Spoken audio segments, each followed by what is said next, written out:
Water, what it is a liquid substance, পানি একটা তরল পদার্থ। ইট হ্যাজ নো কালার, এটার কোনো কালার নাই। স্মেল অ্যান্ড টেস্ট, গন্ধও নাই, স্বাদও নাই। It is made of hydrogen and oxygen, এটা হাইড্রোজেন এবং অক্সিজেন দিয়ে তৈরি। The main source of water is rain, পানির প্রধান উৎস হচ্ছে বৃষ্টি। The other sources of water are spring, rivers, seas, oceans etcetera. পানির অন্যান্য উৎসগুলো হচ্ছে ঝর্ণা, নদী, সাগর, মহাসাগর ইত্যাদি। We get pure drinking water from tubewell, tubewell থেকে আমরা বিশুদ্ধ বা নিরাপদ পানি পেয়ে থাকি।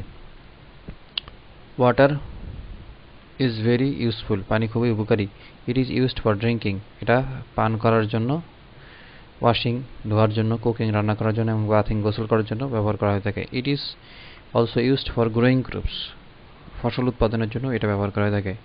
ইট is used in mills and factories, এটা মিল ফ্যাক্টরিতে ব্যবহার করা থাকে। ইন এ ওয়ার্ড, এক কথায়, no living beings can live even for a day without water, পানি ছাড়া একটা জীবও বেঁচে থাকতে পারবে না। Trees and plants can not remain fresh without water, গাছপালা এবং চারাগাছ কখনোই পানি ছাড়া সতেজ থাকতে পারে না। So water is called life, পানির অপর নাম জীবন। We should not waste water, আমাদের পানি অপচয় করা উচিত নয়।